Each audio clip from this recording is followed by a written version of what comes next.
Hi everyone, welcome to Cavs Insider. I'm Dan Labbe, joined as always by Chris Fedor. We are going to look ahead to Game 6. We're also going to look back to Game 5. The Cavaliers, Chris, finally in do-or-die mode officially tomorrow night. They face a must-win coming back to Cleveland. We're going to talk to Andy Liu from Golden State of Mind. Fedor and I will also have a little back and forth. I've got some questions, some quiz-type questions for you. Oh boy, here we go. So get yourself ready. Harken back to your SAT days or whatever. And then we'll talk to Joe Vardon as well to wrap up the show. But first of all, as promised, calling in again for us from Golden State of Mind is Andy Liu. Andy, how are you today? Doing well. How are you guys doing? We're doing all right. Golden State coming back with a chance to win a championship. Last night, especially afterwards, as you'd expect, they seemed very loose. They seem like a team that's ready to try and get that fourth win. Is that the sense you kind of get from them? Yeah, I actually went ahead and watched the locker room there. They remained about the same. I was pretty surprised during the Western Conference Finals when they won that. They didn't really do much celebration. Guys kind of standing around, happy, but, no champagne popping or anything. And yesterday pretty much remained about the same. Steph was a little dehydrated, so he was a little dizzy and cut off his press conference pretty quickly. In terms of celebrating, really nothing yet going on. They know they've got one more. So they've stayed pretty level-headed throughout the season. Didn't see anything different from those guys, and I expect it to remain the same when they return to Cleveland. The thought going into this series, Andy, is that the Cavs were the experienced team. They had LeBron James, a two-time champion, going to the NBA Finals for the 5th straight year. Golden State, the green team, a team that hasn't been through this kind of thing. How much do you think that looms going into this closeout game for Golden State? I absolutely think that the Warriors have had a lot of trouble so far, kind of beating out those nerves and experience factor. Really, I didn't really expect it to matter too much after a couple games, but it's certainly an issue for them, though it's worn down the last two games, essentially because LeBron James himself is worn down, and that certainly helps.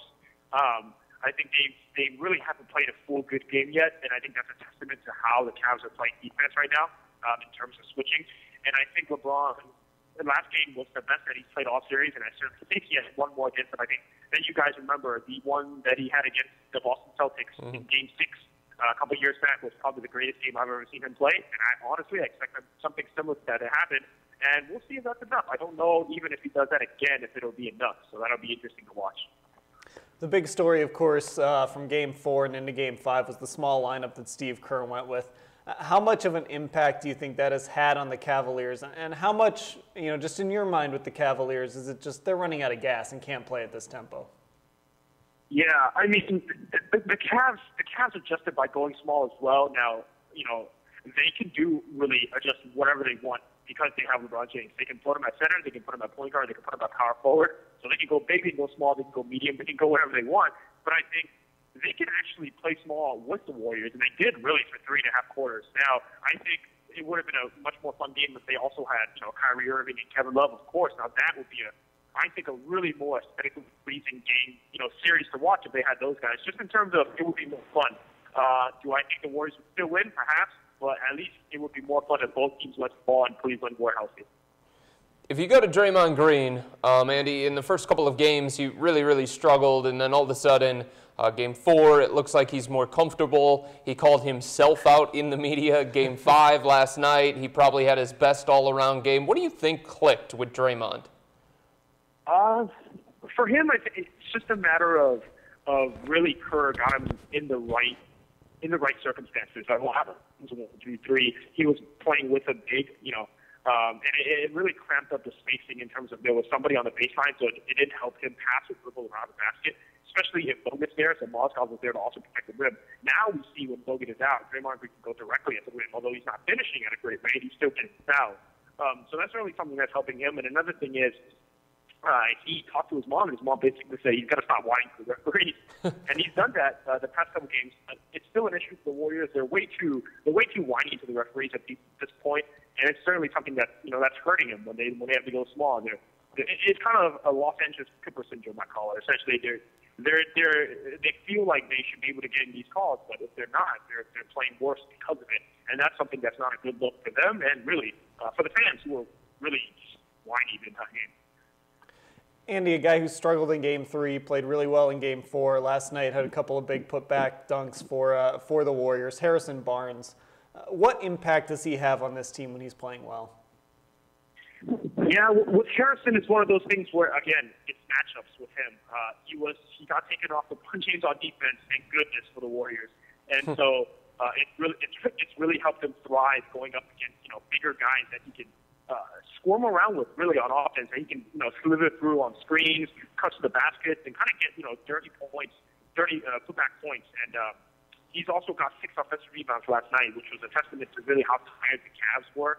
And how fresh the Warriors are, especially Jason Vardon, the guy that hasn't played too much all season and is able to, kind of take over in the fourth quarter in his own way. Game 6 is tomorrow. Game 7 would be Friday if there is a Game 7. How important is it from Golden State's standpoint, Andy, to close the deal Game 6 and avoid playing that LeBron James guy on 2 days rest going into Game 7? Oh, man, at this point, every is important, obviously. But yeah, they've got to close it. They can certainly close it out, but it's interesting to see really how much LeBron James has left. He started off strong again in the first half, and I think it's the storyline. It really is all dependent on him. He had a monster triple-double in essentially every game. The last game he wore down again in the second half with Iguodala guarding him. There's really not much he can do in terms of that. Now with two games left, it'll be interesting to see what Vlad does. LeBron is also one of the more confident players. After last game, there was 2 tidbits. Steph Curry said, asking a question in terms of hallmark moments, he said, "I'll let you know after we win the championship." And then LeBron James, a couple minutes later, said, "How confident are you? In terms of how good you guys play?" He said, "I'm very confident. I'm the best player in the world." So those are 2 very confident players and the 2 best players on the court. I think the Warriors want to win Game 6. I don't know if it'll matter just in terms of we might have seen LeBron's best at this point. It's not enough, regardless about how well he plays. And that's really unfortunate for the Cavaliers. All right, Andy Liu from, SB Nation's Golden State of Mind. Andy, thanks for the time. I really appreciate it, guys. Thanks for having me on. All right, so the Cavaliers and Warriors, Chris, facing a Game 6 tomorrow. Finally up against it for the Cavaliers. Fatigue. We were talking about it a little before we went on the air. And you look at this Cavaliers team and, the fight they put out there in Game 1 and Game 2 and then to win Game 3, which seemed almost as unlikely as winning Game 2. Last night, it just seemed to me when I was watching that game, and not really LeBron, but Matthew Dellavedova, Iman Shumpert. It just looked like they were tired. It looked like that was a gassed team and that it's kind of just LeBron and a bunch of dudes that have not played this long of a season and this many minutes. I mean, the truth is Matthew Dellavedova is not a 37-minute-a-night guy. He's a 20-minute-a-night guy, and that's what he's used to. So he's pushing his body to limits that he hasn't had to during the regular season. And, by the way, at the same time, he's also guarding the MVP and Steph Curry. So that's going to put a lot more pressure on your body when you're not used to it. Iman Shumpert's not a 40-minute-a-night kind of guy. J.R. Smith is not a 40-minute-a-night kind of guy. So the truth is you're asking all of these role players at this moment, the biggest stage in the NBA Finals against the best team in the NBA, to do things that they've never really been asked to do and do things that are probably outside themselves to do. And it's not all that surprising that the Cavs have been outscored by 37 points in fourth quarters so far. I don't think that's a coincidence. It's not surprising that LeBron James' shooting percentage has dropped in the second half.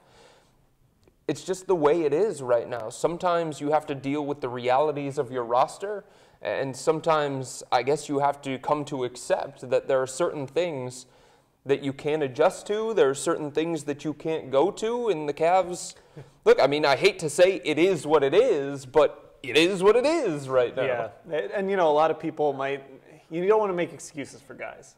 But the fact of the matter is, J.R. Smith has not been great in this series, right? Yeah, right. But he shouldn't be your second option. No, he's not. He's not Mozgov should not be your second option. You've got guys that should be fourth options, fifth options, sixth options, that all of a sudden are thrusted. Matthew Dellavedova should not ever be your second option if you want to win a championship. But these guys are thrust into positions where they have to make plays, and we see it in basketball all the time. I mean, look at the college game.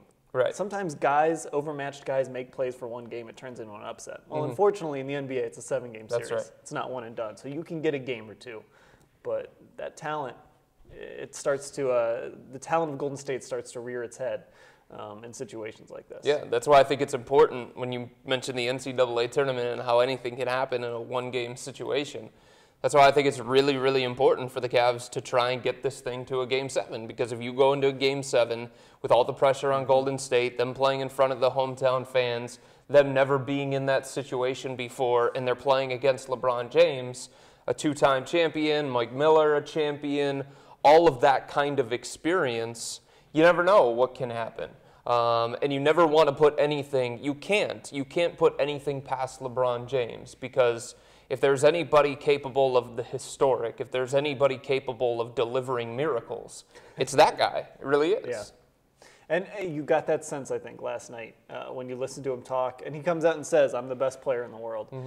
You know, I get the sense that that's LeBron sending a message to his teammates. Don't panic. Yeah. We're down 3-2. You've got the best player in the world. Right. Maybe he wants to remind his guys of that a little bit. Maybe he wants to remind Golden State of that a little bit. That's kind of what a guy who's won MVPs before, who's carried teams before does. He knows how to send messages. Yeah, and everything that he says is calculated. It's thought out. You know, he made the huge decision in 2010, and it was a huge blunder, and he's learned from that, and he's very careful about the things that he says, and he plans out a lot of the things that he says. And obviously, he was trying to send a message, I think, to Golden State, but I think also, Dan, to the rest of his teammates. Like, I mean, he could have went up there and said, you guys stink. Like, can I get a little bit of help? And if you think back to his first time in Cleveland, I think it was after losing against the Orlando Magic in the Eastern Conference semifinals. That's when he essentially said, I don't have enough help. He came out right there and he said, I don't have enough help. I need more help. And I think that was him sending a message to the GM at the time. Last night, he chose not to do that. He probably could have, and I think that was the message that he was trying to deliver to the rest of his teammates. Like, hey, guys, help me out here. Iman, help me out here. JR, help me out here. All these guys, help me out here. I'm the best player in the world, and I'm having a historic NBA Finals run, and people are talking about me maybe being Finals MVP even in a loss. That's how good I've been. So why don't you guys come along for the ride here anytime you want to? It's one of those things. You know, I know that with this team at full strength should be really, really good next year. Yeah. But, you know, you just never know. You just never know when you're going to get back. I know LeBron's been there 5 straight times. You just don't ever know when that's going to end. And you never know how many opportunities you're going to have where you only need 2 more wins to get a title. The thing that you hate, Dan, in the NBA Finals so far from the Cavs standpoint is there have been 5 games, and LeBron James has been exceptional in 4 of the 5. And yet, there's only 2 wins. Yeah. You can't waste performances like this from LeBron because you have no idea if they're going to be able to continue. Again, if you get into Game 6 tomorrow and you don't have that extra day rest, you know, is he going to deliver the same thing that he delivered the other night, or in Game 1, or in Game 2? Sometimes we do take LeBron for granted. I think people do. And the worst thing is when you have this kind of performance, this is everything that you could have asked for from an individual player so far in the NBA Finals. And yet still, this team is down 3-2, and they've essentially wasted some of the most brilliant performances that we've seen in the NBA Finals in the last 15 years. All right. So all throughout these shows, all playoffs, we've been doing like a fill-in-the-blank segment, or we've been doing like a true and false segment.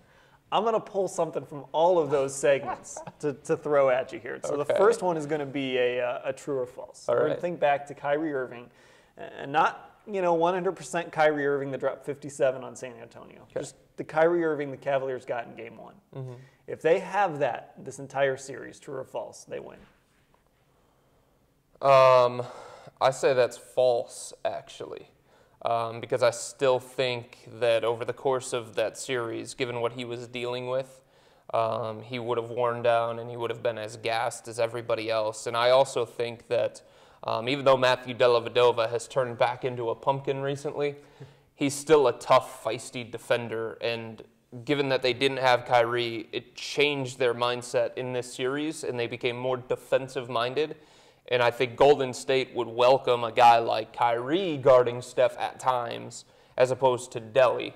because of the way that the style has changed so far in the NBA Finals. And if the Cavs had Kyrie, I think they'd be okay getting the game into 100 or getting it into that area, and they would be okay playing more of a Western Conference style. And I don't think there's anybody that plays that style better than Golden State. So I say that is fiction. Now, if you throw Kevin Love into the equation, now it's completely different. I think that's an interesting point you bring up, because I've been thinking about that. A lot of people like to say, well, if the Cavs were 100%, they steamroll the Warriors. Yeah. But I kind of keep thinking to myself, maybe the Cavs not being 100% has hurt the Warriors too, because like you said, they've had to slow it down and muck it up. Now, I think that if the Cavs are 100% healthy, they win this series. But Golden State's a lot more comfortable too, like you said, because now you're playing 120 to 115 instead of 90 to 85. Yeah, I think it gets complicated because defensively, the Cavs would be worse with Kyrie instead of Delly. I think everybody would admit that. Offensively, they'd be better, and they'd have that second scoring option who can just go create and take pressure off of LeBron, and somebody, Dan, going back to what we were talking about, somebody who's used to being that second scoring option, and he can succeed as being the second scoring option. But again, it's about the styles, and sometimes the style really changes how a final series goes. It would have certainly been interesting to see what the Cavaliers could have done, though, had they been healthy. And, without a doubt. You know, it's weird. We're talking about this like they've already lost the series. They haven't? I mean, look, there's still a game tomorrow to be played. There's still possibly a Game 7. Yeah. So who knows? Speaking of Game 7, fill in the blank. Blank will be the reason Cavs force Game 7. Say that one again? Wait a minute. Blank will be the reason the Cavs force Game 7. What if I don't think they're going to force a Game 7? Completely hypothetical. If they're going to force a Game 7, it will be because of blank. JR ignites the way that he did in Atlanta. All right. If you remember that game where he hit 8 threes and he scored 28 points, that's what the Cavs are going to need. They're going to have to outscore Golden State from three-point range. They're going to have that second scoring option to take pressure off of LeBron. And they're going to have somebody else go offensively so that LeBron can get that confidence back. It was interesting, Dan. I thought in the first half last night when JR really started to get it going and he had 14 points in like the first, 15, 18 minutes of the game, I thought LeBron had this look on his face like, okay, finally I've got somebody else. It was a different sense of confidence from LeBron. And then he started attacking more, and he started finishing more, and he had this look on his face. And it's the same look that JR had on his face after he forced Golden State to call timeout. But then he disappeared in the second half. So you need one of those games from JR where he does what he did in the second half in Atlanta so that he can continue it for all 4 quarters. Last night you had it for 2 quarters. You didn't have it for 4. Okay, this is different. We haven't done multiple choice before. Okay. All right, but here you go, multiple choice. And I stole this from a dude on Twitter. All right. You get to pick one guy that's hurt right now to play in this series for the Cavaliers out of Kyrie, Kevin Love, and Anderson Varejao. You get to pick one of those 3 to play in this series. Who do you want? I think based on the style, I'd probably pick Kevin Love because the small ball lineup has given the Cavs so much problems.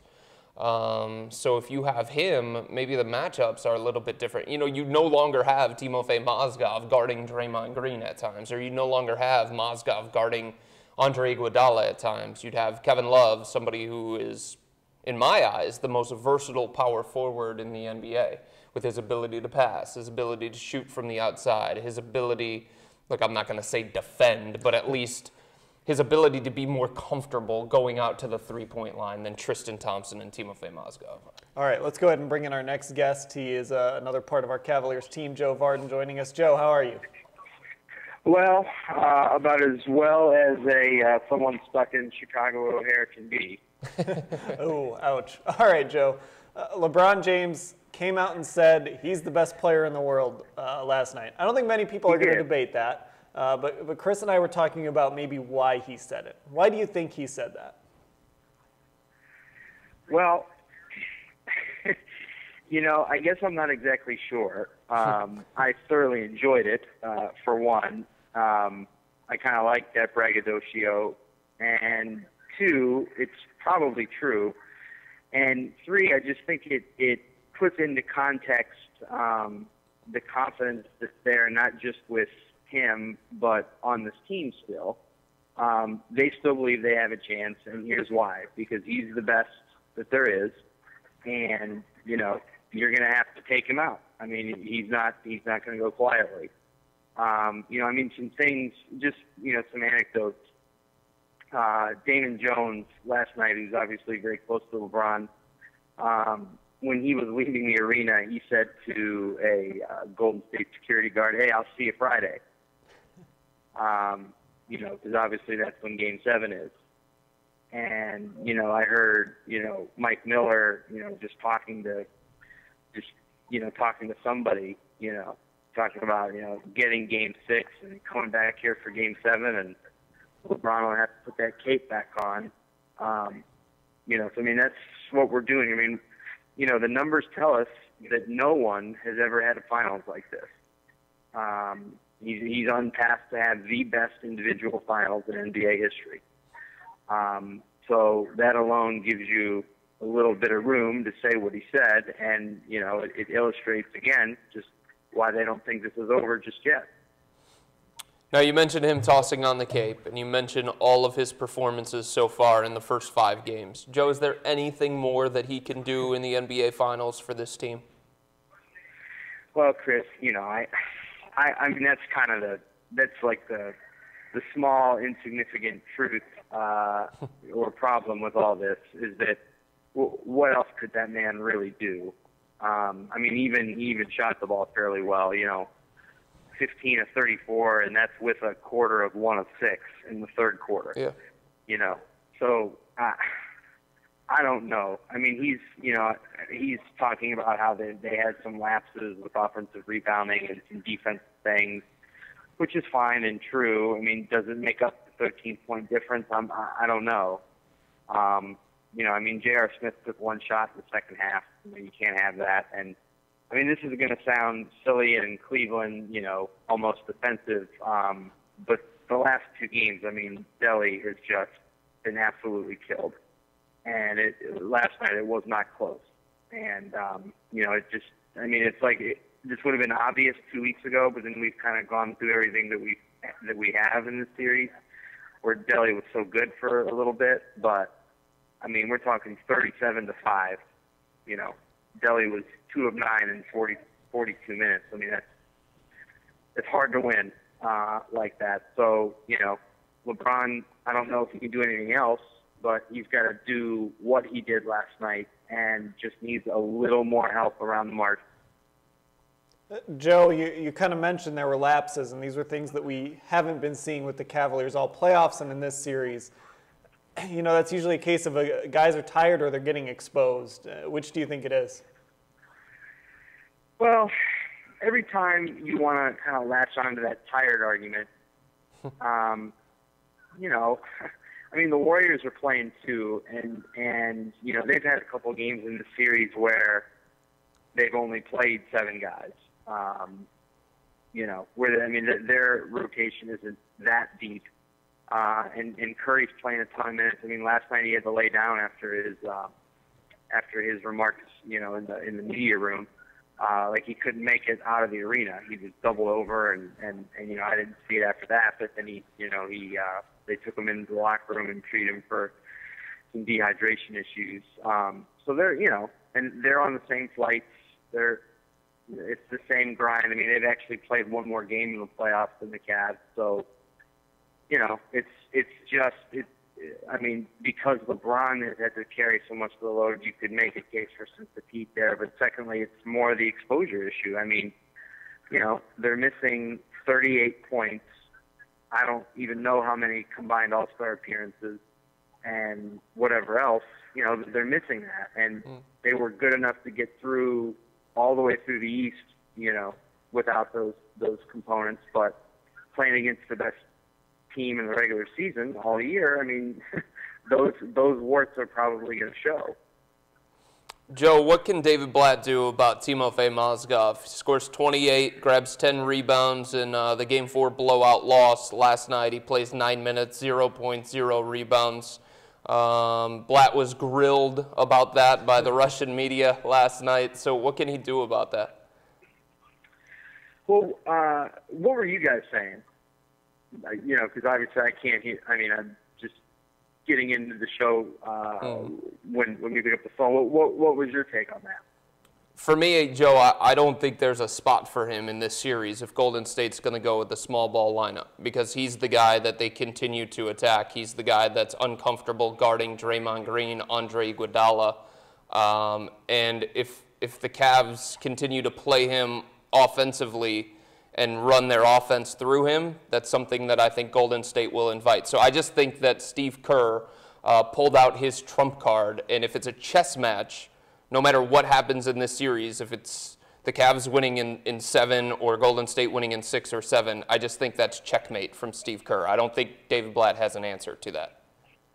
Yeah, I mean, you know, as you know, every time we talk about Team FA, I always start talking about whether he's catching the ball. And of course, you know, that has nothing to do with him being unscathed out there defensively. Yeah. You know, on no man's land. But he dropped the ball last night. I mean, he couldn't catch it in the post. Like LeBron tried to thread a couple in there, and they were really tough passes. And that was the kind of night it was going to be. And you know, I'm with you. You know, I think he could have.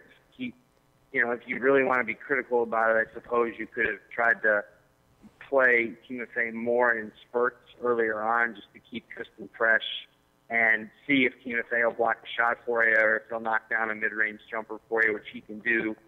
You know, and he has been effective in transition, but there isn't, just like there really isn't a place for Bogut in this series. Yep. After a really nice year from him. You know, there's not. The way the series has changed, there's not a whole lot of room for Team FA. I mean, the Cavs need to shoot threes. You know, they need guys on the floor that can shoot threes. And, you know, the one thing I will say, though, guys, is when Team FA went out, not that he was playing well defensively anyway, but when he went out, it looked like it was a Cavs unit who had not been on the floor together before defensively. And they weren't. That was the first time they had played together all year, those guys that were out there. But the rotations were off. You know, Golden State had some wide open looks, especially at the rim, and you know, just some bad passes, some kind of awkward moments, kept it close. So they, you know, I guess in that respect, LeBron is right. They do have to tighten it up defensively if they're going to go with the small lineup. So, Joe, how do you think this plays out?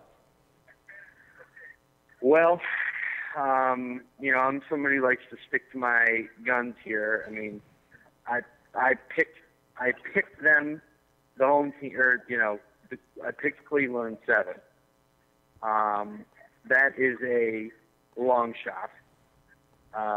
But, you know, we've kind of all come this far, and why not? Let's watch as this unfolds. All right, Joe, thanks for the time. Okay, guys.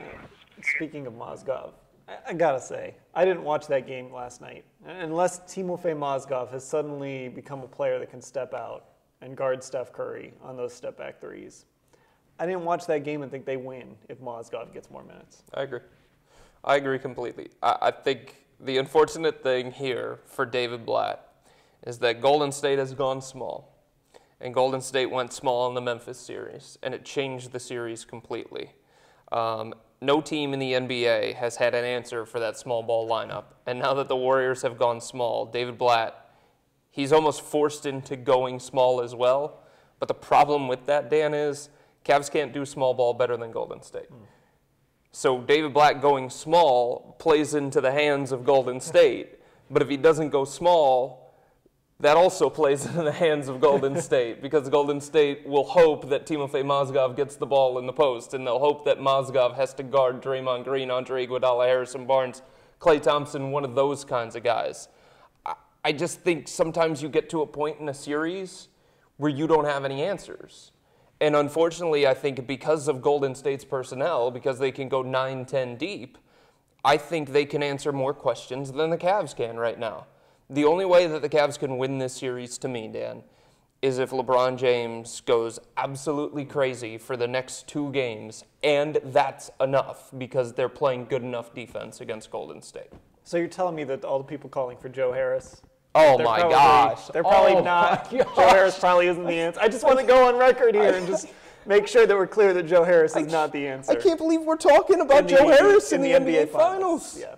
Like, he's not playing against the 86ers or Sioux Falls or whoever it is in the D-League championship. This is Golden State Warriors. This is a guy that's played as much in the D-League this year as he has in the NBA, and you want to run him out there in the NBA Finals and ask him to do what? Sean Marion can't even get burned in the NBA Finals, so I don't think Joe Harris is coming to the rescue anytime soon. Joe is one of my favorite players on this roster, and you know how this is going. I'm setting up the huge butt. He is one of my favorite players on this roster. He's one of my favorite players to talk to. I absolutely love the guy. I'd be more comfortable with Raja Bell trading in his suit jacket for a uniform and signing him to a 10-day contract and asking him to play in the NBA Finals. Sorry, You're going to go to guy number 15 in the NBA Finals, and that's supposed to beat Golden State? I mean, come on.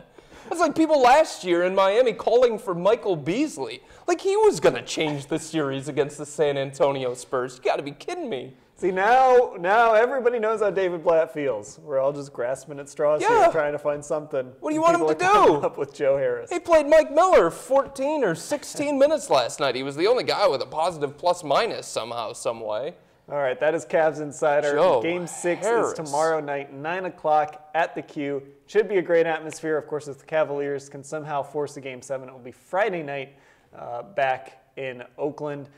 Thanks to Andy Liu, Joe Vardon, Chris Fedor, Dan Labbe. Thanks for watching.